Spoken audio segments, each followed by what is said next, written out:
बिस्मिल्लाहिर्रहमानिर्रहीम, अस्सलाम वालेकुम। कैसे हैं आप? उम्मीद करता हूँ आप सब खैरियत से होंगे। आज हम पढ़ेंगे फ़ोर्स के बारे में कि फ़ोर्स जो है क्या होती है। अब किसी भी चीज़ को हिलाने के लिए कोई ताकत या कोई ऐसी क़ुव्वत दरक़रार होती है जो उस चीज़ को एक जगह से दूसरी जगह में या उसकी स्टेट को चेंज करने में या उसको मोशन कराने में मदद दे। जैसे गाड़ी है, गाड़ी अगर एक जगह खड़ी हुई है तो उसको हिलाने के लिए उसको एक जगह से दूसरी जगह पे उसकी पोज़ीशन को चेंज करने के लिए हमें कोई न कोई ऐसी फ़ोर्स जो है दरक़रार होगी जो उस गाड़ी को एक जगह से धक्का देकर या पुश कर या किसी भी तरीके से कोई भी ऐसी चीज़ हो जिसकी वजह से जो गाड़ी जो है वो जगह से मूव कर जाए। उस मूव करने की वजह जो है ना, वो जो गाड़ी जो है उसकी हिलने की उस मोशन की जो वजह है वो क्या है? वो बनती है फ़ोर्स, उसको कहते हैं फ़ोर्स। यानी फ़ोर्स जो है वो एक एजेंट है जो किसी भी चीज़ को पुल या पुश करता है, किसी भी चीज़ को आगे या पीछे धकेलता है या किसी भी चीज़ को एक जगह से दूसरी जगह में एक स्टेट से दूसरी स्टेट में या किसी भी चीज़ को किसी मोशन में ले जाने के लिए या उस वो जो वजह बनता है वो कौन-सी वो कौन कहलाता है? वो कहलाता है फ़ोर्स। तो फ़ोर्स की डेफिनिशन सिंपल वर्ड में क्या होगी कि फ़ोर्स क्या है? फ़ोर्स की हेडिंग लगा लें, फ़ोर्स। फ़ोर्स क्या है? तो सिंपल वर्ड में फ़ोर्स क्या है? वो it is an agent which change the state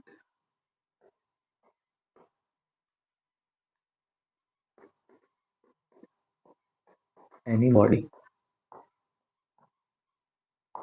from rest and motion, या किसी भी जगह में रेस्ट से मोशन में या मोशन से रेस्ट में या किसी भी यूनिफॉर्म मोशन में एक बॉडी को जो चीज़ मूव कराती है वो क्या कहलाती है? फ़ोर्स। इसका एसआई यूनिट क्या है? It's SI unit is Newton.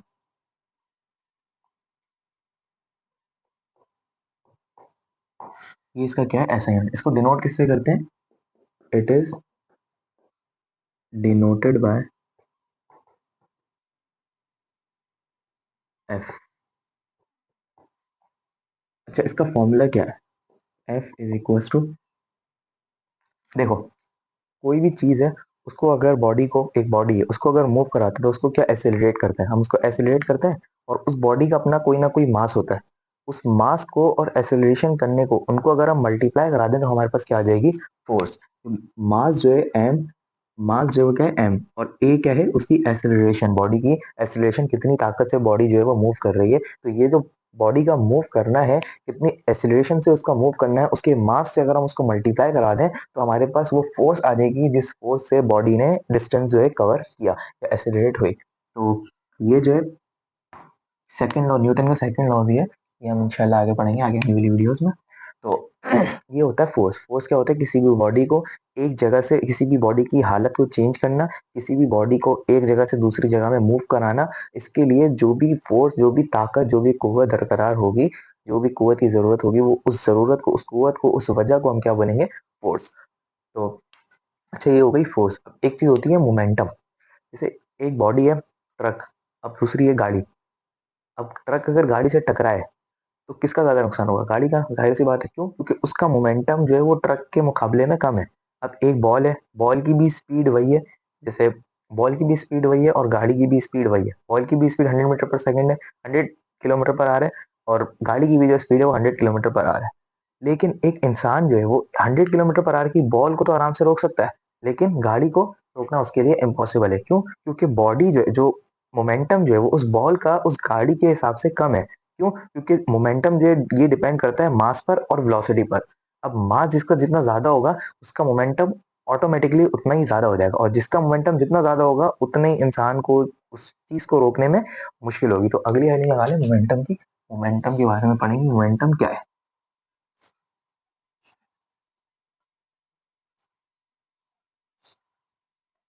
Simple C definition है मोमेंटम की, कि मोमेंटम जो है अगर किसी भी बॉडी के मास को उसकी वेलोसिटी से मल्टीप्लाई करा दें तो वो क्या हो जाएगा? मोमेंटम। जैसे हम फोर्स में बॉडी के मास को एक्सेलरेशन से मल्टीप्लाई करा रहे थे तो वो क्या बन के आ रही थी? फोर्स। लेकिन अगर हम किसी भी बॉडी के मोमेंटम को, किसी भी बॉडी के मास को अगर हम उसकी वेलोसिटी से मल्टीप्लाई करा दें तो हमारे पास क्या बन के आ जाता है? मोमेंटम।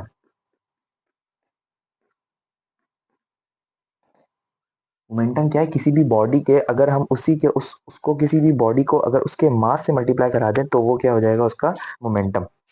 जैसे ये बॉडी है, इसका मास है, और अगर ये किसी स्पीड किसी भी जगह पे मूव कर रही होगी तो इसकी कोई ना कोई क्या होगी, वेलोसिटी। इसी तरीके से ये मार्कर है, इसका मास है और ये भी अगर किसी जगह पे मूव कर रहा होगा तो इसकी भी क्या होगी, कोई ना कोई वेलोसिटी। लेकिन इसका जो है मास ज्यादा है, इसका मास जो है वो कम है। अगर ये सेम स्पीड पर जाएंगे तो इन दोनों की मोमेंटम क्या होगी, अलग अलग होगी। इसका मोमेंटम कुछ और, इसका मोमेंटम ज्यादा होगा, इसका मोमेंटम जो है वो कम होगा। क्यों? क्योंकि इसका जो है मास ज्यादा है। तो मोमेंटम की डेफिनेशन क्या है, द मल्टीप्लीकेशन ऑफ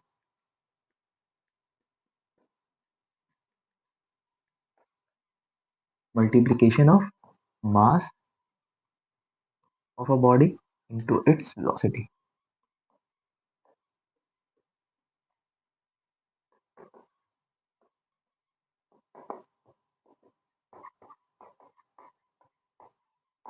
यहाँ पे मल्टीप्लिकेशन की जगह प्रोडक्ट भी कर सकते हैं। Product of mass of a body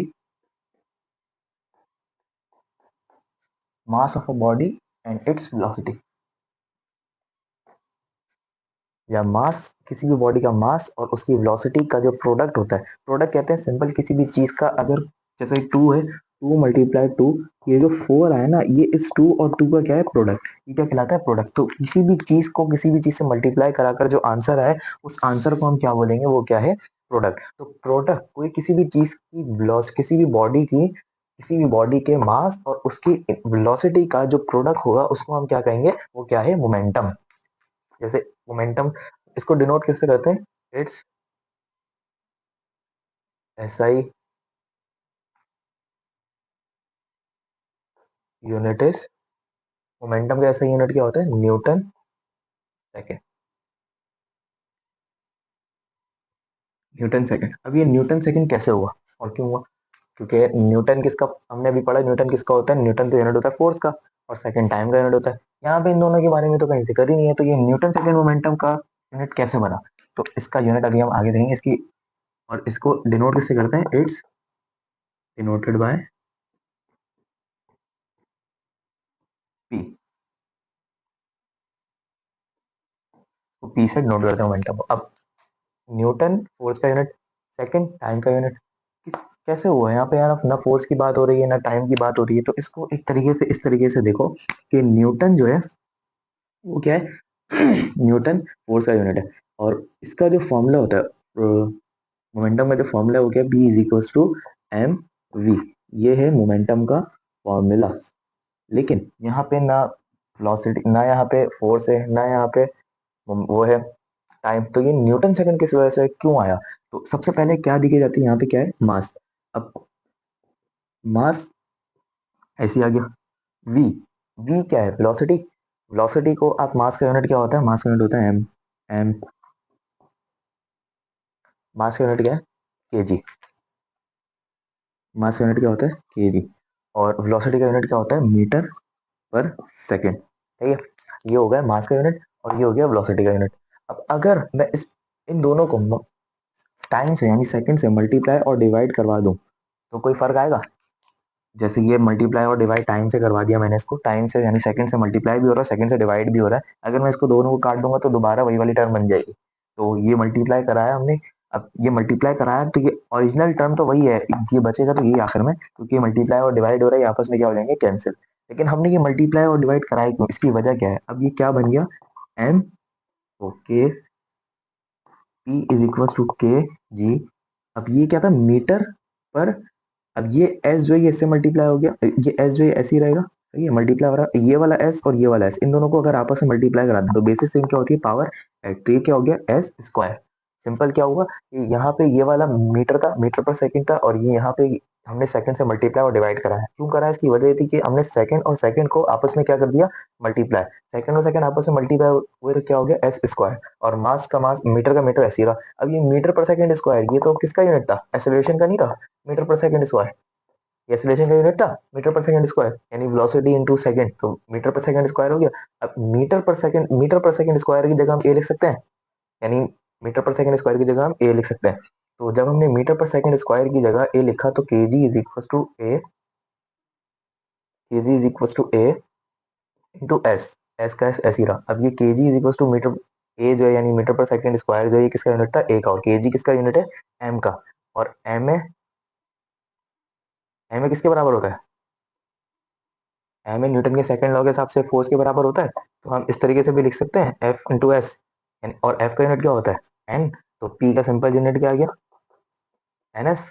F का यूनिट क्या होता है, एन, और एस जो है मल्टीप्लाई होता है, ऐसे ही आ गया। तो ये एन एस जो है किसका यूनिट हो गया, मोमेंटम का। इस तरीके से मोमेंटम का यूनिट हुआ कि वेलोसिटी को अगर हम सेकंड से मल्टीप्लाई और डिवाइड करा दें, और सेकंड का वेलोसिटी अपॉन सेकंड क्या होता है, एक्सीलरेशन, एक्सीलरेशन मीटर पर सेकंड स्क्वायर एक्सीलरेशन हो गया। केजी इंटू एक्सीलरेशन क्या होता है, फोर्स, ने फोर्स लिख दिया, यानी फोर्स का यूनिट क्या होता है, न्यूटन। और एस जो है एस का एस ऐसे ही आ गया। तो ये क्या कहला गया, ये क्या था, मोमेंटम का यूनिट। किस तरीके से आया, इस तरीके से। अब इसी चीज को देखते हुए कि मोमेंटम का यूनिट एनएस किस तरीके से पढ़ा, इसको देखते हुए एक और टर्म होती है momentum in term of force.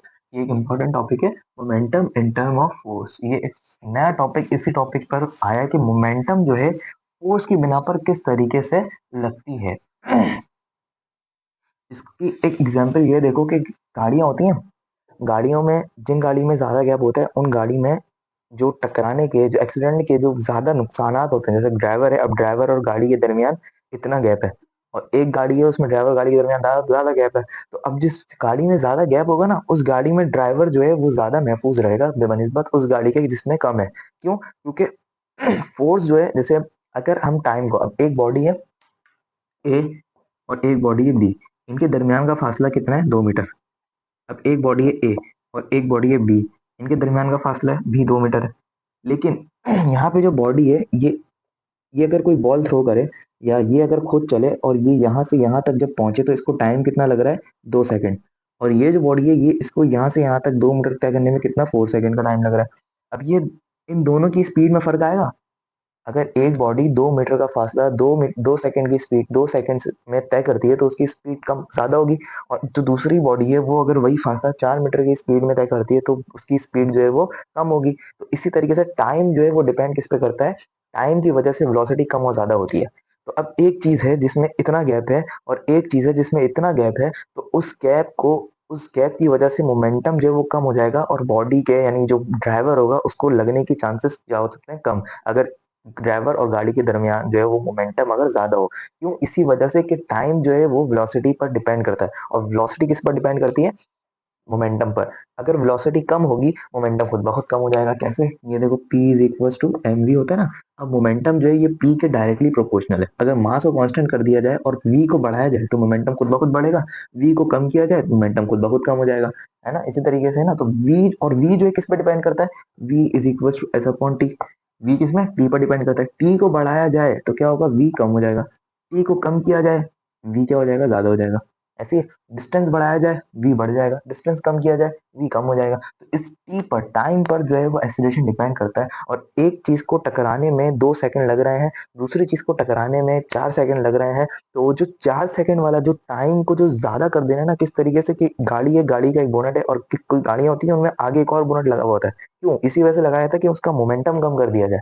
Momentum अगर उसका कम कर दिया जाएगा, तो उस गाड़ी में टकराने पर जो टाइम लग जाएगा थोड़ा सा, वो उस टाइम पे उस जो एक्सीडेंट होने, ज्यादा खतरनाक एक्सीडेंट होने से वो जो गाड़ी जो है वो बच जाएगी। क्यों, क्योंकि टाइम जो है बढ़ गया, टाइम बढ़ गया तो मोमेंटम जो है वो कम हो सकता है। क्योंकि मोमेंटम जो है वो टाइम पर, वेलोसिटी पर डिपेंड करता है, वेलोसिटी टाइम पर।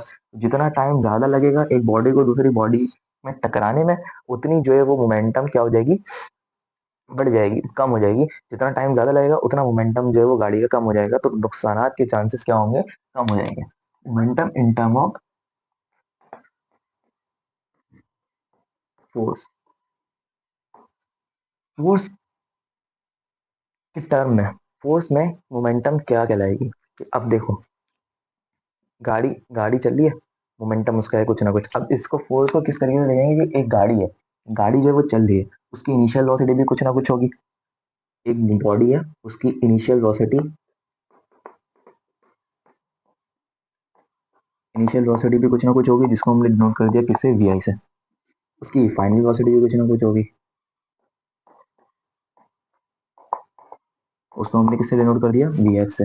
इनिशियल वेलोसिटी भी होगी उसकी, उसकी फाइनल वेलोसिटी भी होगी, और उसका कुछ ना कुछ क्या होगा, मोमेंटम, उसका कुछ ना कुछ मास होगा, जिसको हमने किससे डिनोट कर दिया, एम से। जो कि क्या है, हमने क्या माना कि मास जो है क्या है, कांस्टेंट। तो कुछ ना कुछ उसका कांस्टेंट मास होगा। मास कांस्टेंट होता है, किसी भी बॉडी का मास कांस्टेंट होगा ना। इनिशियल वेलोसिटी अगर ये है, अब ये मार्कर है, ये रेस्ट में है, इसका मास वही है। ये इनिशियल मोशन में आएगी तो इसकी इनिशियल वेलोसिटी जीरो है, उसका मास उतना ही है। फाइनल वेलोसिटी इसकी, फाइनल वेलोसिटी जितनी भी होगी उसका मास वही होगा। मास जो है वो बॉडी का क्या होता है, सेम। तो यहाँ पे हमने क्या मान लिया कि मास जो है क्या है, कांस्टेंट सेम। लेकिन मोमेंटम जो है वो डिपेंड करेगा किस तरीके से, कि मोमेंटम जो है वो किससे बराबर होता है, एम वी के। इनिशियल वेलोसिटी जो उसकी थी उस वक्त उसका मोमेंटम कुछ और होगा, फाइनल वेलोसिटी उसकी जो थी उस वक्त उसका मोमेंटम कुछ और होगा। तो इनिशियल मोमेंटम को हमने क्या कह दिया,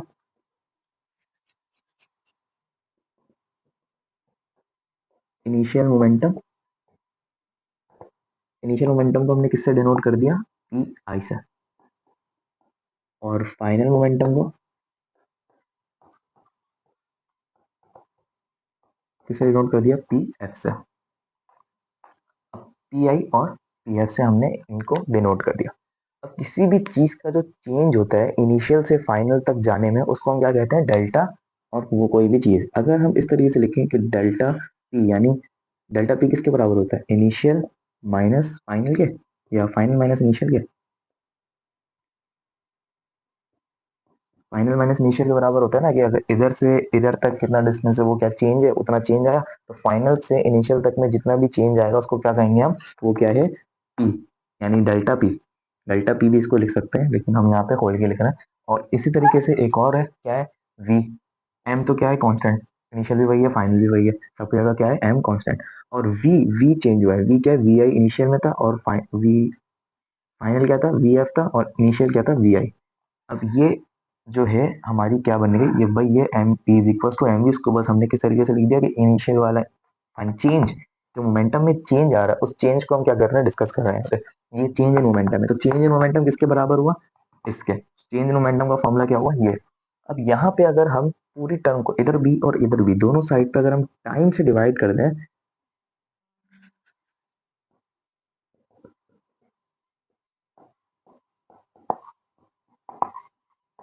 अगर हम दोनों साइड पर टाइम से इसको डिवाइड कर दें, टाइम से, तो क्या होगा, फर्क आया कुछ, देखते हैं।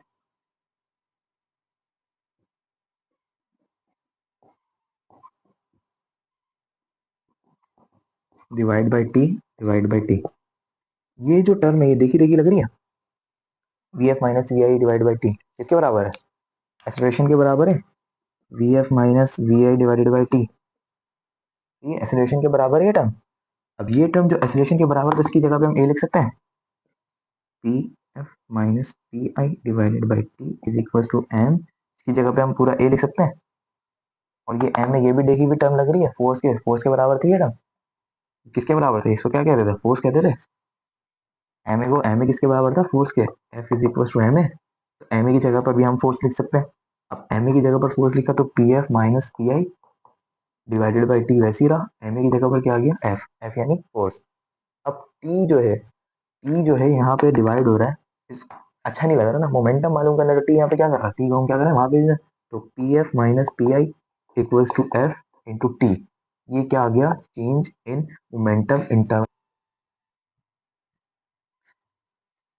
हाँ तो हम कहाँ थे, momentum in term of force में। सॉरी बच्चों, वो वीडियो बना ली थी मैंने पूरी, लेकिन वॉइस की वजह से पता नहीं था माइक का चार्ज खत्म हो जाएगा, माइक का चार्ज खत्म हो गया इसकी वजह से वॉइस रिकॉर्ड नहीं हो पाई। तो हम कहाँ थे कि momentum in term of force, momentum force के उसमें, फोर्स की टर्म में क्या कहता, क्या कहलाता है, चेंज इन मोमेंटम। जो अगर हम फोर्स को उसी के इंटरवल टाइम से, यानी जितनी देर में मोमेंटम में चेंज आया, मोमेंट इनिशियल मोमेंटम से फाइनल मोमेंटम में जितनी देर में बॉडी जो है वो गई, उसमें जितना चेंज आया उस चेंज को अगर हम उसके टाइम से, जितनी देर जो टाइम लगा उस फोर्स को अगर हम टाइम से मल्टीप्लाई कर दें जिसमें मोमेंटम में जितनी देर में चेंज आया, तो उसको क्या, वो क्या कहलाएगा, चेंज इन मोमेंटम। यानी फोर्स को टाइम से मल्टीप्लाई कर दें, इंटरवल ऑफ टाइम से, जितने इंटरवल ऑफ टाइम का मतलब कि जितने इंटर जितनी देर में जो मोमेंटम में चेंज आया उसके अगर हम उससे मल्टीप्लाई कर दें तो हमारे पास क्या वैल्यू आ जाएगी, चेंज इन मोमेंटम। जैसे देखो ये क्या, चेंज इन मोमेंटम, और ये क्या था, एफ फोर्स इनटू टी। तो ये जो टी है ये टाइम कौन सा है, ये चेंज कितनी देर में आया, ये टी इसको डिनोट कर रहा है। तो ये चेंज जितनी देर में आया उसको अगर हम फोर्स से मल्टीप्लाई करते हैं, जो फोर्स लगाई जाएगी, जो फोर्स अप्लाई हो रही है, तो हमारे पास क्या आ जाएगा, चेंज इन मोमेंटम। इसी को देखते हुए यहाँ पे एक न्यूमेरिकल है। हर चीज जो है वो सबसे ज्यादा किससे आराम से समझ आ जाती है, न्यूमेरिकल से। तो न्यूमेरिकल जो है वो किसी भी चीज को समझने का सबसे आसान क्या होता है, जरिया होता है। तो यहाँ पे जो एक न्यूमेरिकल है जिसमें हमें क्या बताया जा रहा है कि एक बॉडी है, कोई भी बॉडी है जो मूव कर रही है किससे, इनिशियल वेलोसिटी से, और उसकी इनिशियल वेलोसिटी कितनी है, 10 मीटर पर सेकेंड, यानी 10 मीटर पर सेकेंड की स्पीड से जो बॉडी जो है वो मूव कर रही है। और उस बॉडी की जो उस बॉडी को उस बॉडी के ऊपर एक फोर्स अप्लाई हो रही है, और वो फोर्स जो है वो मालूम करने के लिए कह रहे हैं सवाल में। और वो जो फोर्स है वो उसकी स्पीड को 4 सेकंड के अंदर 10 मीटर पर सेकंड से कितने में लेके आ रही है, टेन टेन मीटर पर सेकंड से 0 मीटर पर सेकंड, यानी फाइनल वेलोसिटी। अभी यहाँ पे क्या बोल रहे हैं, स्टॉप। स्टॉप का मतलब क्या होता है, बॉडी किस में आ गई, रेस्ट में। अगर बॉडी रेस्ट में हो तो उसकी एवरीथिंग, हर चीज क्या होती है, जीरो। सही है, तो उसमें क्या आ गई, रेस्ट में आ गई। रेस्ट में आ गई तो उसकी एक्सीलरेशन वेलोसिटी सब क्या होती है, जीरो। तो उसकी वेलोसिटी कितनी हो गई, जीरो। और उसके ऊपर केजी मास कितना लगा, उसके ऊपर उसकी जो मास गिवन है, उस बॉडी का जो मास गिवन है वो कितना है, 4 kg। और हमें क्या कह रहे हैं, फोर्स मालूम करना है। तो इस सवाल को सबसे पहले समझ लो सही तरीके से कि क्या है, एक बॉडी है जिसकी 10 मीटर पर सेकंड की स्पीड है, और वो 10 मीटर पर सेकंड की स्पीड से मूव कर रहा है, और उसके ऊपर एक फोर्स अप्लाई हो रही है जो उसको रोक रही है, और उसको 4 सेकंड के अंदर, 4 सेकंड में उसकी 10 मीटर पर सेकंड की स्पीड से उसको स्टॉप यानी रेस्ट में लेकर आ रही है, यानी उसकी स्पीड जो कितनी कर दे रही है, नेग्लिजिबल यानी जीरो। नेग्लिजिबल यानी जीरो। और उस बॉडी का जो मास है वो कितना है, 4 kg। तो सबसे पहले डेटा बनाते हैं। डेटा में क्या क्या गिवन है हमें, डेटा में हमें गिवन है फोर्स। फोर्स कितनी है, फोर्स कितनी है बताओ, जल्दी बताओ। अगर फोर्स ही तो मालूम करनी है, फोर्स कितनी है, जीरो। ओ, फोर्स कितनी है, फोर्स क्या है मालूम करनी है, फोर्स हमें बताया ही नहीं सवाल में। और क्या है, इनिशियल वेलोसिटी। और क्या है, टाइम। टाइम से चलते हैं ना, टाइम कितना है, टाइम में गिवन है 4 सेकेंड। 4 सेकेंड। और इनिशियल, इनिशियल क्या गिवन है, वेलोसिटी गिवन है ना, बोलो कितनी इनिशियल वेलोसिटी, 10 मीटर पर सेकेंड। और फाइनल कितनी,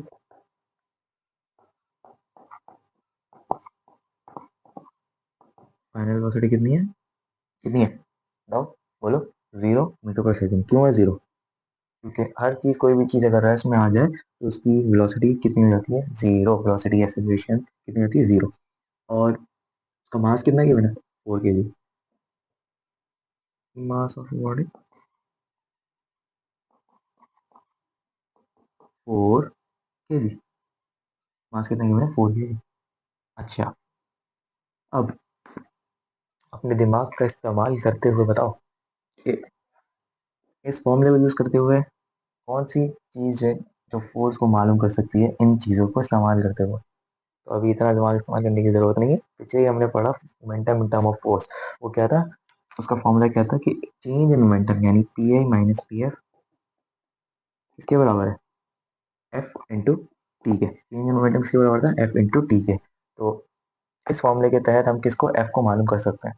लेकिन यहाँ पे सबसे बड़ा इश्यू तो ये है कि यहाँ पर हमें तो पी आई भी नहीं गिवन है, ना पी एफ गिवन है, कई सवाल में ना पी आई गिवन है ना पी एफ गिवन है। इसको फिर किस तरीके से सॉल्व करें, तो थोड़ा सा दिमाग पे और जोर डालो, अगर है तो होगा होगा, जोर डालो। स्टार्टिंग में हमने क्या पढ़ा था कि पी आई किसके बराबर है, पी आई किसके बराबर था, एम वी आई के, एम वी आई के बराबर था ना। और पी एफ किसके बराबर था, एम वी एफ के। तो इसको अच्छे से करते हैं किस तरीके से, कि इसको अगर हम कह दें कि कौन सी इक्वेशन है, फर्स्ट इक्वेशन, और हम कहें कि हमें अब क्या मालूम करना है, फॉर पी आई। सबसे पहले हम क्या मालूम करेंगे, पी आई को। तो पी आई किसके बराबर था, एम वी आई के, एम वी आई के बराबर था। और एम कितना गिवन है, 4 kg। 4 kg एम गिवन है, और आई कितना गिवन है, एम। तो पी आई कितना हो गया, पी आई किसके बराबर हो गया, 40 न्यूटन सेकंड के। यूनिट लगाना कभी भी मत भूलना, यूनिट हमेशा हर सवाल में लगेगा। अच्छा, तो उसके बाद क्या है, उसके बाद क्या, दूसरा क्या मालूम करना है, पी एफ। पी एफ भी उसी तरीके से था कि M V F, M V F. M कितना गिवन है सवाल में, एम तो सवाल में 4 kg गिवन है, लेकिन पी एफ तो गिवन नहीं था। तो फिर हमने क्या किया, अपना दिमाग को यूज किया, कि कोई भी बॉडी अगर रेस्ट में हो तो उसकी वेलोसिटी क्या होगी, जीरो। तो हमने अपने दिमाग का इस्तेमाल करते हुए वेलोसिटी को, फाइनल वेलोसिटी को मालूम कर लिया। तो दिमाग का इस्तेमाल करना जरूरी है फिजिक्स को सीखने के लिए। तो अपने अपने दिमाग का इस्तेमाल करो और जल्दी से बताओ कि जब कोई भी चीज जीरो से मल्टीप्लाई होगी तो उसकी आंसर क्या आएगा, जल्दी से बताओ क्या आएगा, जीरो। तो फाइनल वेलोसिटी कितनी होगी, फाइनल मोमेंटम कितना हुआ, जीरो। यहाँ पे एक चीज क्या हो गई, भूल गए, क्या भूल गए, क्या भूल गए, यूनिट लगाना। यूनिट लगाना जरूरी है भाई, तो यूनिट लगाना। अच्छा अब इसके बाद क्या है, वी एफ भी मालूम हो गया, ओ पी एफ भी मालूम हो गया और पी आई भी मालूम हो गया। यानी हमें इनिशियल मोमेंटम भी और फाइनल मोमेंटम भी मालूम हो गया। अब हम आराम से किसको मालूम कर सकते हैं, फोर्स को। जब इन दोनों को हमने सवाल में रखा, पी आई कितना था 40 आया, पी एफ कितना है जीरो, और एफ क्या था, कितना था मालूम करना है एफ तो, और टाइम कितना था 4। 40 में से जीरो या किसी भी चीज़ में जीरो जाएगा तो वही हो जाएगा, एफ ऐसी है।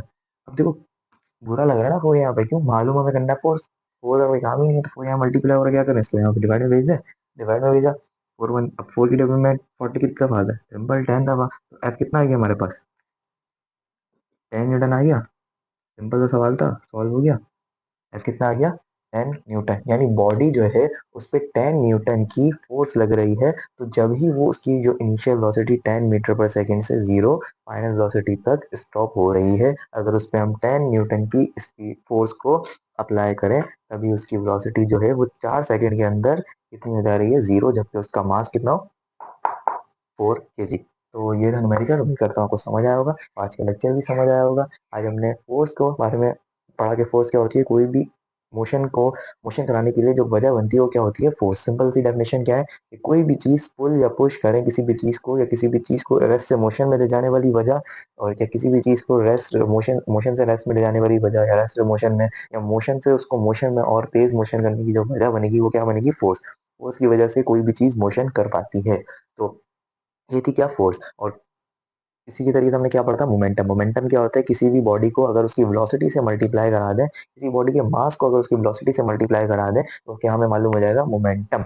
मोमेंटम क्या होता है, किसी बॉडी का उसकी अपनी वेलोसिटी, यानी उसके मास, किसी बॉडी का मास अगर उसकी अपनी वेलोसिटी से मल्टीप्लाई हो जाए तो उसकी क्या आ जाएगी, मोमेंटम। और कौन चीज क्या पढ़ी थी हमने, momentum in term of force, वो क्या था, ये था।